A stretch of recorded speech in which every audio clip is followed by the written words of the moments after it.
Hi friends, welcome to all of viewers of my channel.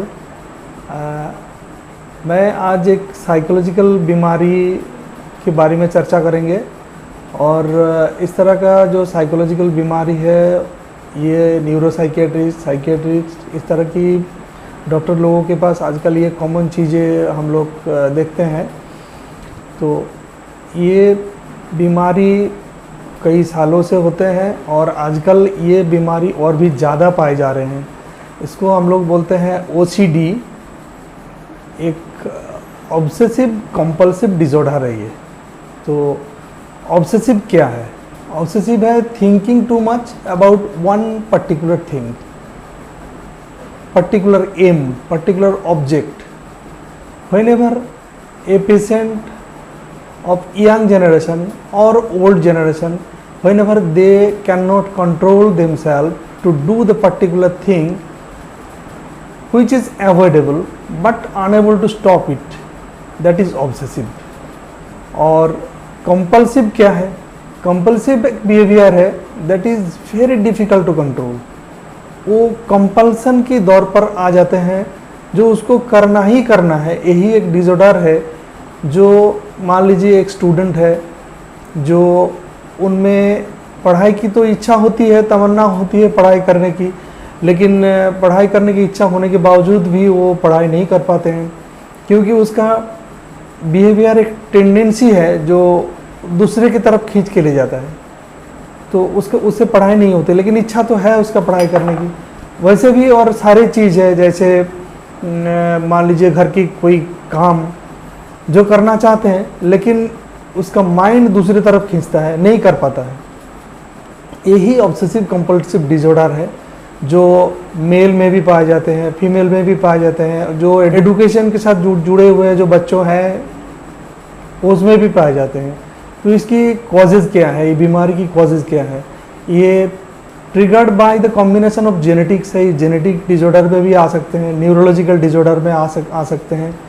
एक behavioural phenomena तो ये है ही है, तो बिहेवियरल चेंज होता है, कॉग्निटिव एनवायरमेंटल फिनोमेना है। This type of factors particularly responsible for this cases.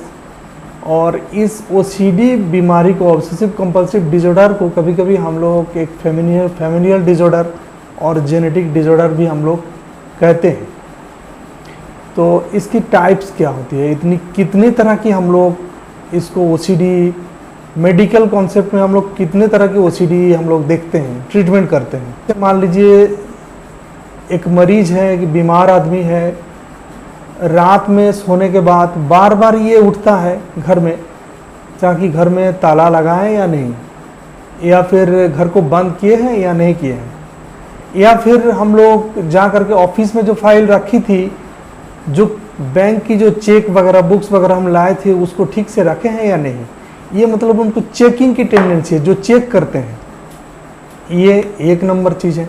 Actually जो भी है हम लोग देखते हैं कि इसका कोई टाइप्स, पर्टिकुलरली मेडिकल में टाइप्स ऑफ OCD उतना नहीं गिने जाते हैं जी। इतने टाइप पर्टिकुलरली फाउंड है, मेडिकल साइंस इसको रिस्पॉन्सिबल बोलते हैं, इतने टाइप रिकॉग्नाइज्ड है, वो नहीं है। लेकिन फिर भी जितने तरह का हम लोग देखते हैं केसेस को, उसके आधार पर ये क्लासिफिकेशन किया गया है।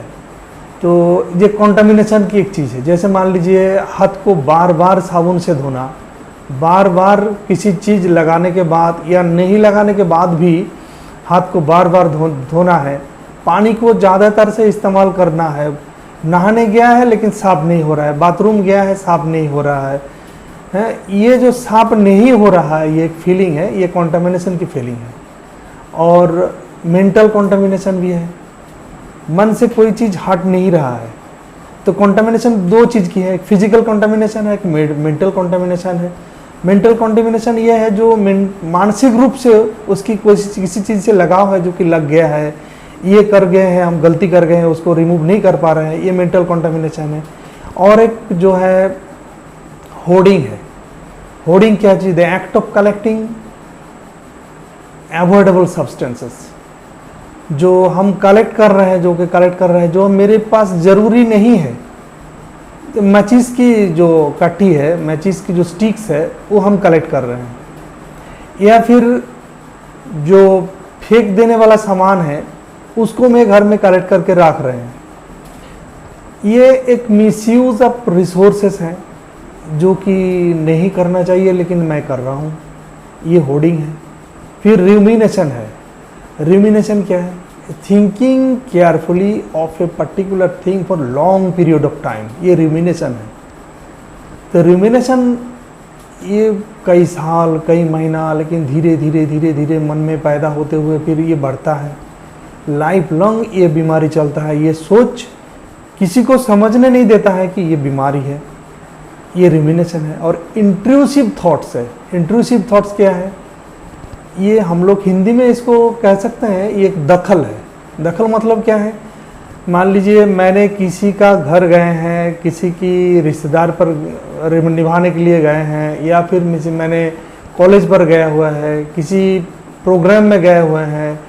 ये जाने के बाद अब मेरे को फीलिंग होगा ये being introduced or involved in a situation like that where I am not accepted or I am unwanted person, ये इंट्रूसिव थॉट्स है। तो इस तरह की जो थॉट्स से लगाव है, जो मेंटल एफेक्शन है, ये हम लोग ऑब्सेसिव कंपल्सिव डिसऑर्डर में पाते हैं और हम लोग इसको ट्रीटमेंट करने की कोशिश करते हैं। तो मैंने अपनी क्लिनिक पर जो देखे हैं वो ज़्यादातर से जो फास्टिडियसनेस जो है किसी चीज़ पे लगाओ, जैसे मेरा कपड़ा साफ नहीं हो रहा है, मेरा हाथ बार बार गंदा हो रहा है, साफ नहीं हो रहा है, पैर के तलवे में कोई चीज़ लगा हुआ है वो साफ नहीं हो रहा है, और मैंने बाथरूम गया था, मेरा अंदरूनी जो पार्ट है, हिस्सा है शरीर का, वो साफ नहीं हो रहा है, इसलिए कई 100 लीटर पानी का इस्तेमाल किया जा रहा है। ये एक गलत एक भावना है जिसके आधार पर आदमी काम कर रहा है, गलतियां कर रही है। उसको सुधारने की जो medicine according to the mental conditions, the situations, the states of mental disorders है, उसके आधार पर होम्योपैथिक दवाई सिलेक्शन करने के बाद इस तरह की मरीजों की जो प्रॉब्लम्स है कम्प्लीटली ठीक होना पॉसिबल है, संभव होता है। मैंने कई मरीजों को इस तरह का ठीक किया है। अब ये कहना मुश्किल होगा अकॉर्डिंग टू होम्योपैथिक थ्योरीज, बस सिमिलिया सिमिलीबस क्यूरेंटर के आधार पर ये मेडिसिन देने के बाद वो पेशेंट ठीक होगा ही। लेकिन प्रॉब्लम ये है जो टोटल सिम्टोमेटोलॉजी है, जो सिम्टम्स के आधार पर अगर हम लोग मेडिसिन को सिलेक्ट करते हैं, तो चाहे वो आर्सेनिक आ जाए, चाहे लाइकोपोडियम आ जाए, चाहे कार्बोवेज भी आ जाए, चाहे मेड्रोनियम आ जाए, चाहे ट्यूबरकुलिनम आ जाए, चाहे क्यों ना कार्सिनोसिन आ जाए, ये सारी बड़ी जो पॉलीक्रिस्ट रेमेडीज़ है, इसको हमने इस्तेमाल करके कई सारे ऑब्सेसिव कंपल्सिव डिसऑर्डर को ठीक किए हैं। तो होम्योपैथी एक ऐसी थ्योरी है, एक ऐसी मेडिसिन्स है होम्योपैथिक सिस्टम में जो कि आजकल ये ज़माने की जो ये न्यूरोसाइकोलॉजिकल डिसऑर्डर्स है, इसको हम लोग होम्योपैथी दवाई की इस्तेमाल सही ढंग से इस्तेमाल करने के बाद इसको ठीक कर सकते हैं। मैंने ऑब्सेसिव कंपल्सिव डिसऑर्डर को आज थियोरेटिकल तौर पर चर्चा किए हैं, और पर्टिकुलर जो मेडिसिन है इसके बारे में मैं आगे भी चर्चा करूँगा।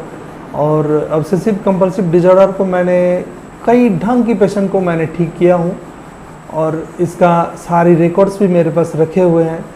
और आप अपना विश्वास है, आप सही ढंग से अगर ऑब्सेसिव कंपल्सिव डिसऑर्डर को ले करके आप डॉक्टर के पास पहुंचेंगे, और डॉक्टर भी अगर सिंपैथेटिकली उसको कंसीडर करके अगर सही ढंग की दवाई चूज़ करते हैं, तो ये बीमारी से निकल जाना और ठीक होना पॉसिबल है, ये मेरे विश्वास है।